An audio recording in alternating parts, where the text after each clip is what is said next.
Benvenuti al castello di Arcano Superiore, questo meraviglioso castello con più di 1000 anni di vita. Castello che da 60 anni appartiene alla nostra famiglia e da 60 anni ce ne prendiamo cura con affetto, con amore e anche con una certa professionalità. Quando dico ce ne prendiamo cura mi riferisco a Isa e a me.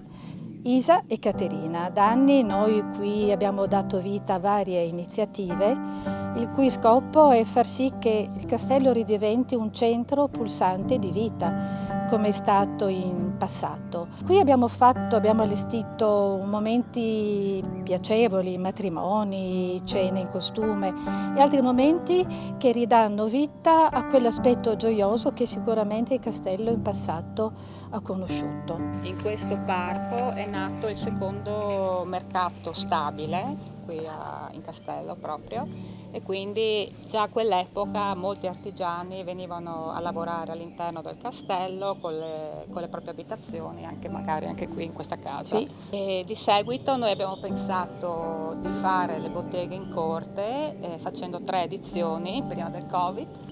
E così anche lì molti artigiani locali del posto sono venuti ad allestire le proprie botteghe qui all'interno del giardino e anche nelle sale, facendo vedere alla gente i propri prodotti locali. Il castello, come potete vedere, è bellissimo, non solo per la sua struttura, ma anche proprio per il territorio sul quale il castello si trova. Un territorio che vede anche la presenza di un borgo che un tempo era popolato. Qui abitavano fino agli anni 50 più di 150 persone che lavoravano nei campi dell'azienda. Tuttora noi nell'azienda abbiamo delle coltivazioni, vigneto, oliveto ed altro. Poi noi abbiamo la chiesa, che è ancora una chiesa consacrata, nella quale la popolazione veniva la domenica per le cerimonie religiose. Adesso siamo nella parte bassa del castello, siamo davanti a questa meravigliosa casa del 1004 che io e Isa abbiamo in mente di recuperare prossimamente per farne un piccolo museo della vita contadina, quindi pensavamo di ricollegarci a quella che è la tradizione delle coltivazioni del gelso e quindi anche dell'allevamento del bacco da seta per esporre in questa casa che vorremmo recuperare tutti quegli oggetti che erano collegati a questa attività economica che ha una lunga e secolare tradizione in Friuli e che ha dato lustro al Friuli, ha dato anche benessere economico. Questa è una casa davanti alla quale con Isa abbiamo deciso di mettere anche questi attrezzi, vecchi attrezzi, per ricollegarci a quello che è l'attività principale del castello, che era al centro di questa ampia azienda agricola che abbiamo ancora. C'è sempre stato ad esempio anche un uliveto che tuttora produce un olio, diciamo che rappresenta un'eccellenza nei prodotti del territorio. E noi, io e Isa, siamo molto orgogliose di poter vivere, stare, lavorare e amare questo castello, dove Isa cura anche la parte artistica. Quindi in queste attività in castello ognuna delle due svolge un determinato lavoro in base alle proprie competenze.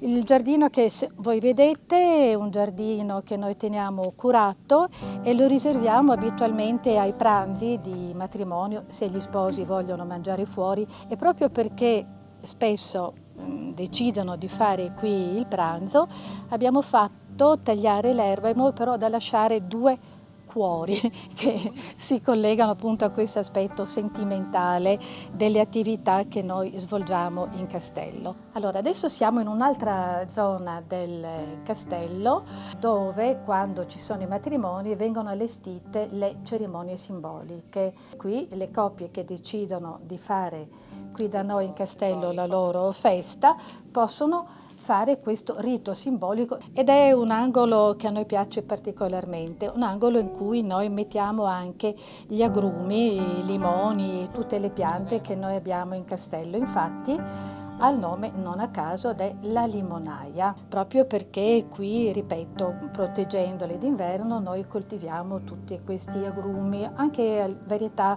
abbastanza rare, abbastanza insolite. Qui siamo nel nostro meletto, dove abbiamo delle antiche piante di melo che fanno delle mele particolarissime. Biologiche, e questo è il nostro giardino segreto ed è un luogo stupendo perché è tutto circondato da un muro in pietra con la vista sul castello e con questi spettacolari filari di piccole mele, le vecchie mele tradizionali che qui venivano coltivate un tempo, e quindi si torna a quello che è la tradizione, quello che noi vorremmo riportare in vita. Abbiamo ancora sul muro la scritta "Viva la classe del 18", che vuol far capire che i ragazzi che vivevano qui nel 1918 partivano poi per fare i militari. Quindi è un borgo pieno di ricordi, pieno di vita, pieno di tracce di quello che è stato un tempo, e noi vorremmo, per rispetto del lavoro di tante persone nel corso dei secoli, ridare vita ad alcune di queste attività, nel ricordo di quello che è stato e con la prospettiva di quello che potrà essere, con il recupero di queste attività, con il recupero anche di queste località, di un turismo minore, di nicchia, ma minore non vuol dire di qualità inferiore, vuol dire riservato a chi sa cogliere le opportunità e la bellezza che il territorio sa offrire. Non per niente anche questo gatto rosso si è trasferito qui da noi. Un miau di saluto.